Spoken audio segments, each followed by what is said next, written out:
Hey everyone, welcome to the Sports in the Mitten podcast powered by Mr. Spots in Ann Arbor. I'm your host, Adam Biggers, Michigan and Michigan State beat writer for FanRag Sports, fanragsports.com. And thanks for everyone for joining on the live stream. It's been a few days, had a lot of fun last week.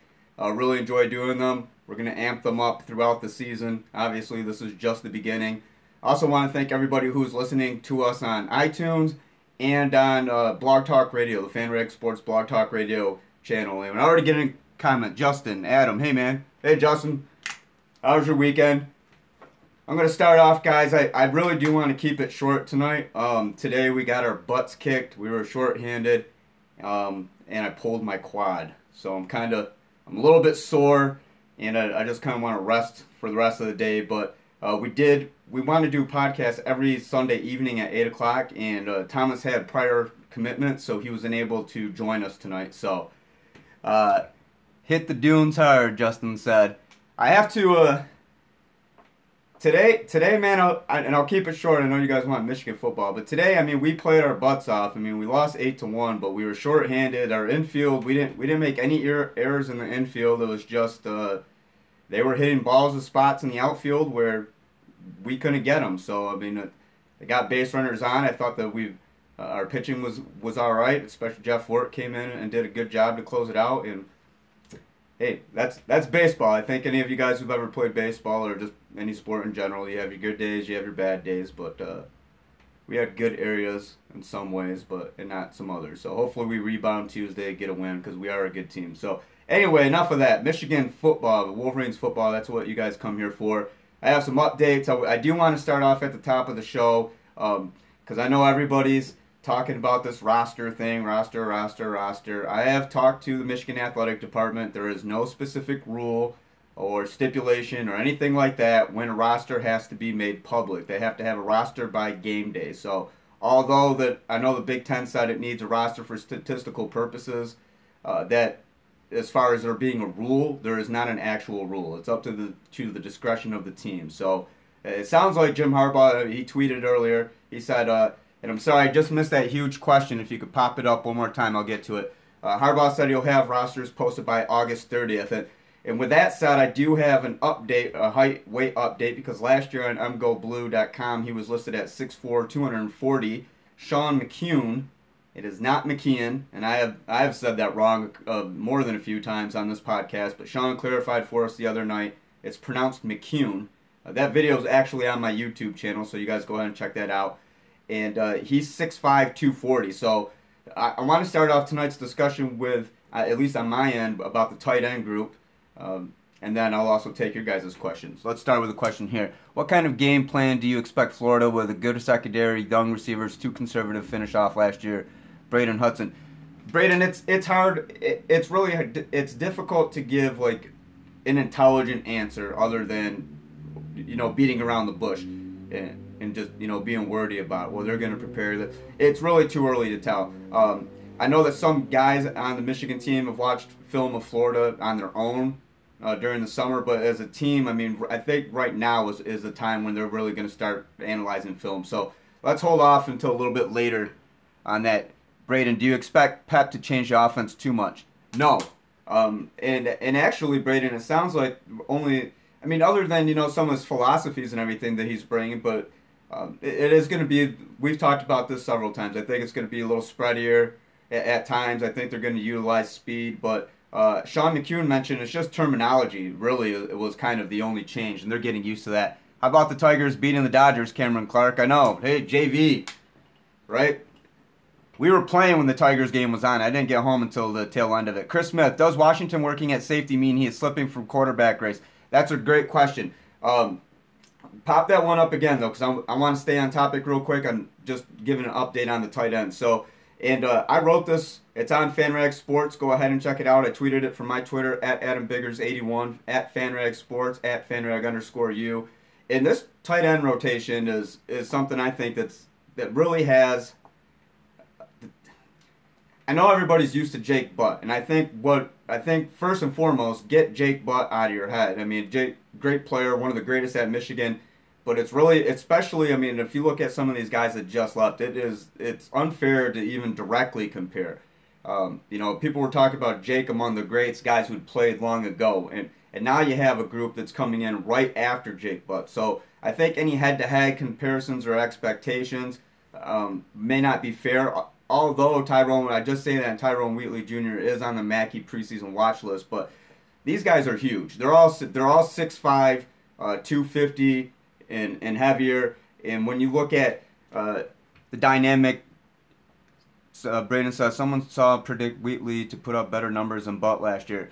I don't know. I mean, Jake had what 46 catches last year and 51 the year before. And again, I don't think it's fair to directly compare. But I mean, with Tyrone, it sounds like he's a total package. Not only can he run routes, smart player, but physically gifted as well. So, and this, you know, Sean McCune did a really good job is kind of breaking it down to us. I think a guy too, and I want to correct myself a little bit because earlier I had a question.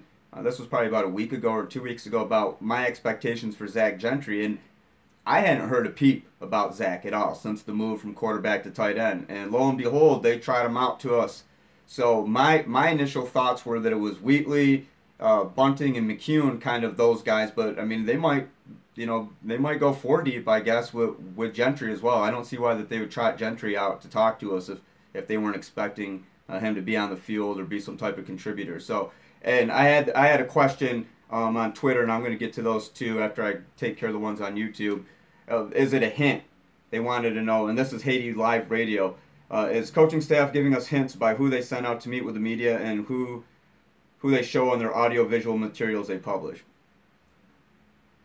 I mean, yeah, I would guess. That's my best guess. Yeah, I mean they're not going to show video. I mean, and that was kind of my thing always too. Like pointing back to Wilton Spate. Like if you looked at some of these graphics and stuff that Michigan was tweeting out, I mean it was Wilton featured in these, you know, along with other guys. So yes, Haiti Live Radio, and I don't know if it's necessarily hints. I mean I think they're just they're not going to, you know, give us a 4th string guy or, you know, scout team guys unless it's like some incredible walk-on earned a scholarship story, something like that or something else. Cameron Clark, Gentry looked nice in spring. He did, and you know I kind of find myself I'm late on the Gentry train a little bit. I saw something to comment about reminds me of Funchess. I'll pop that one up again, and it's not anything against Zach. It's just I hadn't heard anything about him. So and the 3 guys that we were hearing about on a regular basis were Wheatley, Bunting, and McCune, and it sounded like in that order. So if they go 4 deep, Nick Eubanks has also been mentioned. I mean, the 5 in that rotation. I mean, we may see, you know, 3 tight end sets. I mean, I think the use of 2 tight ends may be common. If you have to think back to what Jim Harbaugh was talking about when he came to Michigan, reestablishing power football. In power football, tight ends, fullbacks, and they've bolstered both of these positions. I mean, 5, 6 years ago, 7 years ago, at least I know when I started covering Michigan, I wasn't really paying much attention to the tight ends and the fullbacks, right? I mean, it was the Denard Robinson show. Jared All, Biggers in the house. Who do you have for cornerback depth chart? Jared, this is, I don't know. Keith Washington has moved from cornerback to safety. I have confirmed that today, and I think initially we thought the safeties, starting safeties, Kinnell, and then either Brandon Watson and Josh Metellus, and probably Josh Metellus and Brandon Watson, and then at corners, David Long and Lavert Hill. So I haven't really heard too much that I can confirm. I'm going to wait until later in the week. I'm going to try to, as far as, because I don't want to just throw out stuff and say, well, maybe this guy's doing this or maybe this guy's doing that. I'd rather just check for myself instead of just float something out there. As far as I know, though, David Long and Lavert Hill have practiced well. I haven't really heard a ton about any other corners. I mean, I was hearing a little bit about Keith Washington. I've heard a little bit about Ambry Thomas. But, I mean, I can't really confirm a whole lot on Ambry. And with Ambry, I expected Ambry to you know, maybe be a redshirt candidate this year because he needed to bulk up a little bit. Yeah, Jared Ambry, yes. Again, I can't totally, and I just floated it out there, so I apologize. I don't have 100% on Ambry, but I can say with certainty that David Long and Lavert Hill The last that I knew were the guys right there. So, and again, the secondary, the young group. I feel confident with linebackers, starting linebackers. Pretty good guess on two deep. I feel very confident with starting D line and two deep there.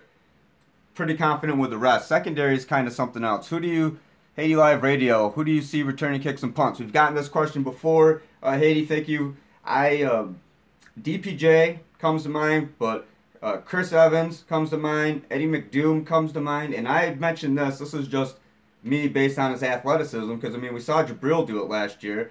Sean McEwen said that Khalik is right behind. He's right behind Jabril. He said Jabril was a fantastic player. Khalik is right behind him, too. So, I mean, if you want to connect the dots of, okay, well, Jabril did this last year.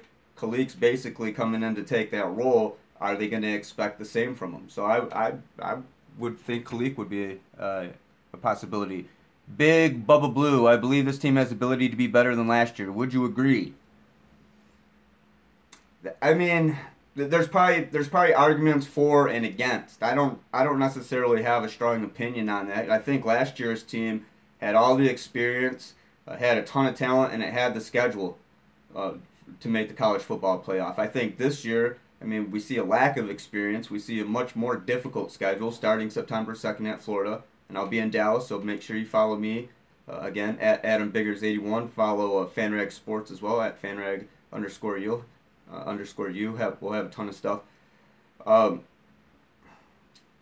guess I want to see them play a couple games. Potential-wise, yeah. I mean, because potentially, right, these are all Harbaugh's guys now, for the most part, a lot of them. I mean, there's still a few Hope guys, but not potentially. These Harbaugh guys, the 2016 class could really do something. I think the 2016 class is the one that pushes them forward. But these freshmen look like they could be better than most seniors last year. Big Bubba Blue. Well, the true fact, we haven't seen them in a game setting. I mean, if you're just basing it on the spring game, I would caution against that. We haven't seen them in a game setting. I think that we'll get a decent look at what could be against Florida. And Florida's still a very good team, regardless of the suspensions. Only one, Keanis Davis, he's a linebacker. I think that, Big Bubble Blue. True. Yeah, I mean, I understand where you're coming from, though, potential-wise, and I think there is justifiable excitement for these guys. Cameron Clark, I see Ambry returning kicks. Ambry's one of those slippery guys, and I think I've mentioned this before. I've stood face-to-face with him on National Signing Day. He's just a tad taller than me, but he's got a good build on him. But to me, I thought that in comparison to the other guys, I thought that Ambry still had the physique of a high school football player. And I'm not knocking him, and then, I have the physique of a high school baseball player. Probably could never gain weight, could never get big. I don't know. But that's when I looked at Ambry. I wasn't looking at him like that. I'm like, okay, give him a year and let him bulk up, get in that weight program. I saw him play at Ford Field in the state championship. Cameron Clark said, "Yeah, Ambry's a hell of an athlete. He's gonna be exciting, and size doesn't always matter too. Because look at Dennis Norfleet. Dennis was pretty decent. Leon Hall was not big. Jared Hall and Wheatley Blue. He's gonna be big for us this year. Hashtag I'm on the bandwagon. I think that's some interviewer conversation. Was that a comment to Big Blue, Jared Hall? Besides the wide receivers and freshmen, do you expect to have an instant impact? Aubrey Solomon. Do you mean freshmen other than the wide receivers? I think definitely probably Aubrey Solomon's going to get in there. It was fun listening to Ben Bredesen talk about the way that Aubrey Solomon hits.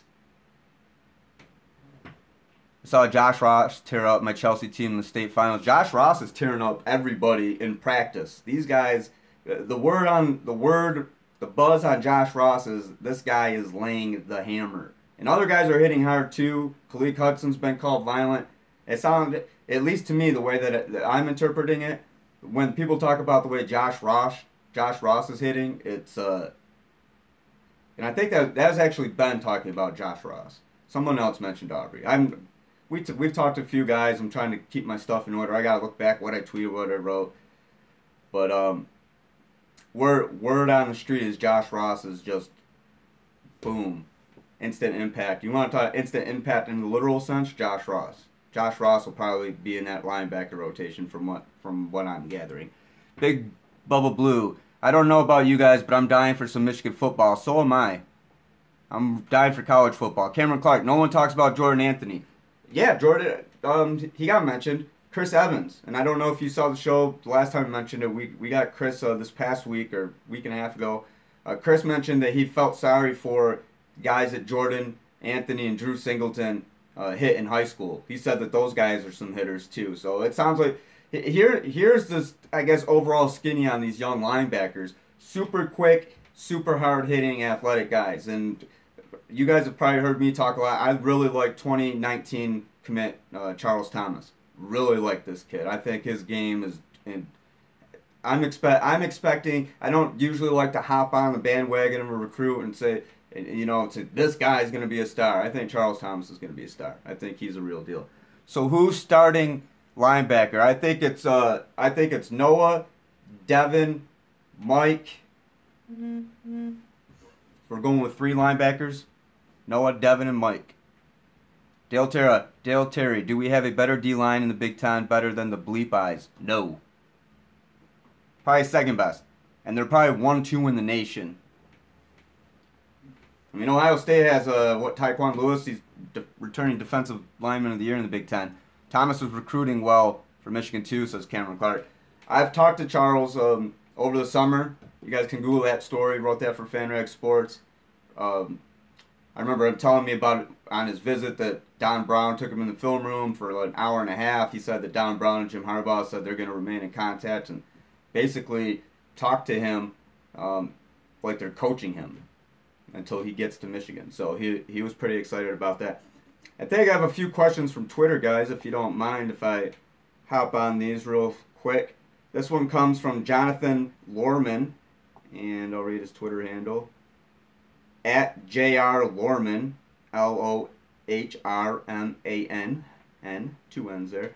I've been hearing a lot about the Frost receivers and less about the older guys. Should I be worried about Crawford as a primary receiver? Well, I don't think Kakoa was ever going to be the primary receiver. He's a phenomenal blocker. He and Maurice Ways, I expect, will both get in there. They're and Eddie McDoom. Here's the thing: Michigan has good wide receivers. These Tariq and Donovan, they're just really good. Nico's pretty good. What's the Twitter, Dale Terry? Twitter for who? For Lorman?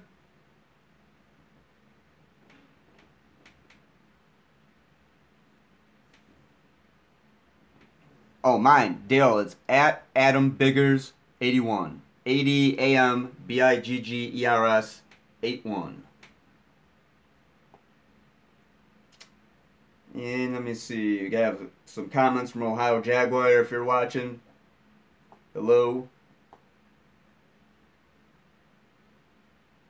Scrolling through these ones, guys. It was kind of a light weekend for questions. I assume everybody's out enjoying themselves. One of the final weekends of summer. Perry is pretty good, just didn't like the negative publicity around the team. Jared Hall. On Grant Perry, you got to be careful before you guys, people are being really harsh on Grant Perry. I'm not in any way, shape, or form lessening. Well, I guess maybe I am, because it's not, this thing wasn't some kind of like vicious sexual attack. He didn't rape a girl. Basically, he got a little bit grabby in a bar, ran from cops. And that's the main problem. That's the main problem. That's the felony. That's why I got HIDA, which is the Holmes Youthful Trainee Act. And for a year, basically, he just has to mind his P's and Q's, stay on the straight and narrow, whatever. Our parents all told us, mind his business, and then he's in the clear. If he screws up, then they can bring back the charge. But I do have a strong opinion on this, and I do think that part of this, there was some other type of motivation. I'll leave it at that. But don't put Grant Perry in the same category as these like sexual offenders or sexual assaulters or rapists. He is in no way that's not even the story. And I know, I know the initial charge sexual assault, but that's a very broad term as well. So, Chris Smith, hearing reports that Tariq Black is wide receiver one, do you think this is actually a case? Chris, that's not something that I can directly confirm, but it wouldn't surprise me. I mean, Wilton Spate has spoken highly and has since spring of Tariq and Donovan. I always thought that Donovan, people, DPJ, number one ranked wide receiver in the country, Detroit Cass Tech, and Michigan fans, especially locally, were getting really excited about him. But at the same time, in my mind, I was like, this Tariq Black kid's pretty good too. I mean, you can't always go by the star rankings. Tariq was a top 25 wide receiver as well. They all were. Tariq, Oliver, Nico. And what's separating that? 1 to 25, really, a fraction of a star. I mean, DPJ, Tariq, Perry in the slot. Grant in the slot, Eddie McDoom in the slot, Oliver Martin. I still think Nate Schonley might get a little bit of playing time. DPJ is getting hyped up a lot, says Cameron Clark. And I think so. And again, just think locally, from a whether you're from Detroit or, anywhere else in Michigan, it's DPJ. I mean, that's cool, right? DPJ's already got an acronym for himself. He hasn't even played a game at Michigan. He's got a cool acronym. He's, like I said, he's a local kid. But I think that I like Tariq Black too, and I would not be surprised if Tariq as Haiti Live Radio. Perry already got suspended harshly. I didn't catch it. Yeah, real quick, let's look at what did happen to Grant Perry. What, he didn't get to play in 6 games, no bowl game, no contact with a football team. Had to go through all this other stuff. And again, I'm not saying what Grant Perry did was right in any stretch, but I'm saying what Grant Perry did was nowhere in this category of other stuff. Look, we've seen other stuff. I mean, and I don't want to get this spiral out and connect, but there's guys who do a lot worse at other programs across the country and don't get half of the suspension that Grant Perry got. And that's truth. I mean, that's truth. I think that Michigan handled Grant Perry's discipline situation the best way possible. Hey, saw Noah Furbush interview. He seems very intense. Base 7769. I didn't even... Where'd you see that? Because I have it and I didn't post it. I like Noah. I don't know if he has fun, if he's having fun with us, or if he just doesn't like to talk about himself, or... but again, I expect Noah to play. I don't think that they just put Noah out there for nothing. I expect Noah to be a starting linebacker. Noah, Devin, Mike, if we're just going with 3. Now, let me see if I have any other questions here, guys. Coming up on 22 minutes. Wanted to keep this 30 minutes or fewer if possible. I did earlier.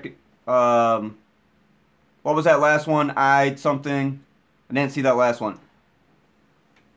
But yeah, other news, I think I already touched on it though, with Keith Washington from cornerback. And here's a little tidbit about Grant Perry. Grant Perry was the only one at the time when I received the update to have scored a touchdown against Keith Washington in practice. I heard that the secondary was doing all right, and I mean not everybody was getting lit up, I guess would be the proper term.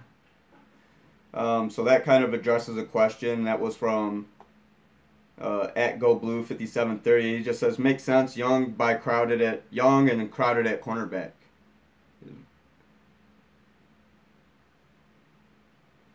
Here's a comment from Brent Piunti. And Brent, let me know, Piunti, let me know if I'm saying this right. He says, just another example on why Michigan will do whatever it takes to hold on to JH. Guy is gold for the university. And that's in reference. I'll find base 7769. I'll find it for you. Demario Vaughn, how big of a drop-off will the Viper position have when Pepper's leaving? How will Kalik do? Demario, I talked to Sean McCune about this, and I've been putting together things, kind of, Kalik, Big Bubba Blue says Kalik's going to be a stud. Big Bubba Blue, I would not doubt it. And again, I don't like directly comparing guys, and we just saw some really good players leave and some guys that are going to come in and fill those roles. Does Kalik Hudson have to be, and Josh Metellus too. Josh Metellus will probably play some Viper too, but sounds like Kalik is very similar to Jabril. And I mean, Josh was too. I mean, that's what the position requires in Don Brown's defense. So, I mean, Jabril is a once a every so often type of player. You don't always get a Jabril Peppers, but Sean McCune said that Khalid was right behind. Just look at Hudson body stature. He's bulked up and fast. Khalid, do I get to watch practice? Cameron says no. Maize and Blue News is a YouTube channel. Yes, Matt Pargoff, base 7769. Matt Pargoff, a friend of mine. He does a fantastic job. Go check him out. I used to write for his blog a long time ago, actually. Yes, Matt. Matt's been there a long time. He's knowledgeable. Doesn't sensationalize or any of that stuff. I have a lot of respect for Matt. He does a good job. Yeah, and guys, too, I mean, Khalid, like I said, I mean, when he got to Michigan, I heard a little rumble about running back. He played running back in high school. Khalid is very athletic. I mean, what did Jabril do? Jabril played running back too. How long until Don Brown starts getting head coach job offers? Demario Vaughn. I'm surprised he hasn't already. I mean, I imagine at the end of this year, but I think he's there. I don't think Don's going anywhere. As a matter of fact, and you guys keep your questions coming.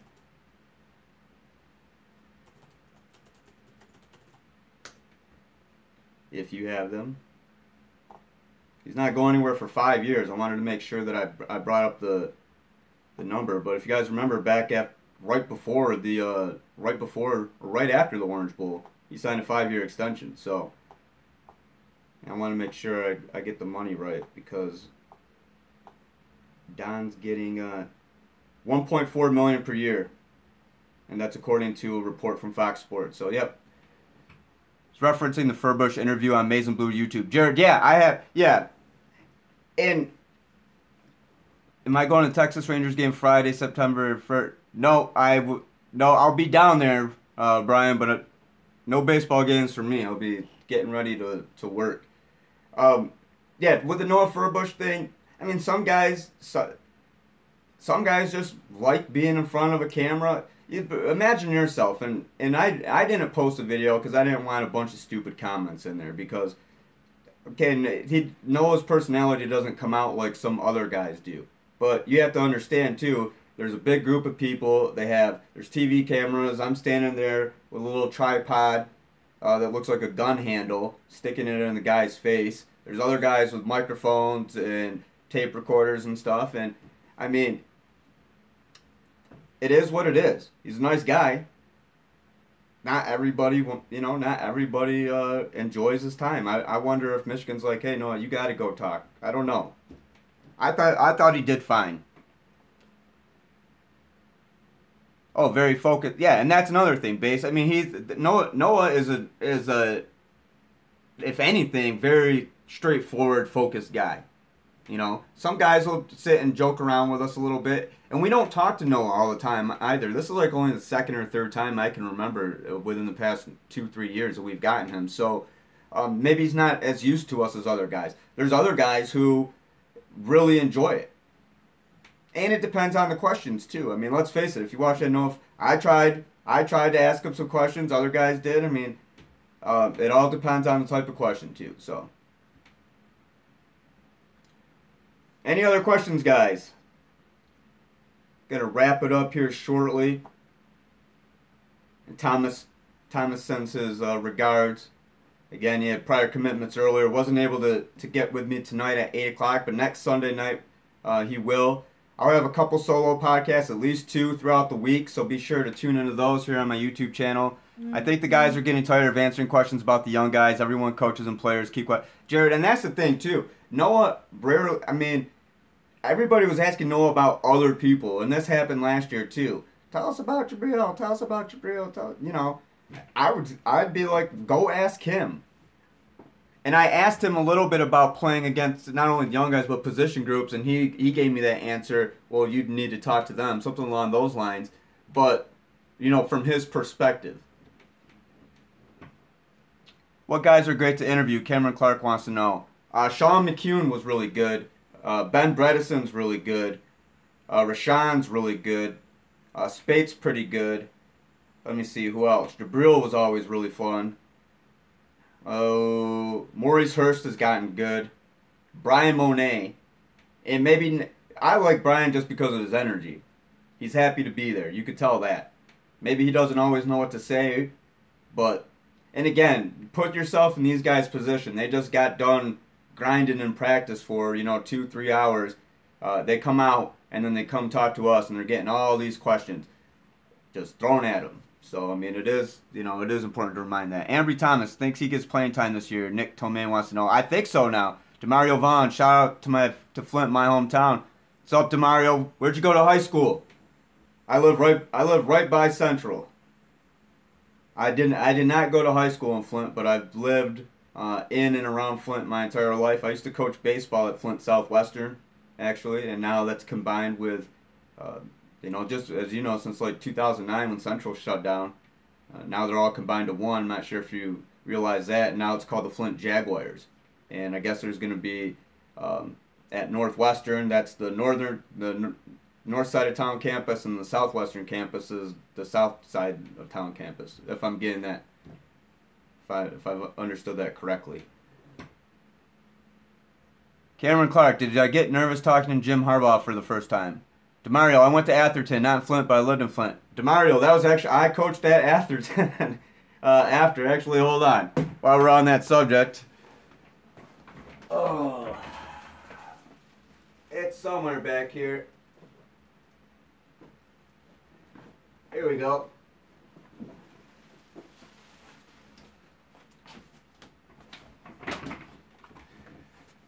Southwestern and Atherton. Thanks for tuning in, Demario. I appreciate it, man. What was the question? Did I get nervous the first time I talked to Jim Harbaugh? No. Saginaw High School. Go Trojans. Dale Terry. Sag Nasty. I love it. Draymond. Jay Rich. All kinds of guys. I remember talking when D'Anthony Arnett. I remember interviewing him before it was after, I think it was right before he committed to Tennessee, because I know that at that time he was also considering Michigan State. But yeah, for you guys listening out there, I've talked about Flint a lot, but Saginaw, another town, you got to check the history. Saginaw and Flint have pumped out Lamar Woodley, all kinds of athletes. It is, for two little cities like this, to have so much athletic talent is ridiculous. Tougher road game, Penn State or Wisconsin? Paul Scott wants to know. Penn State.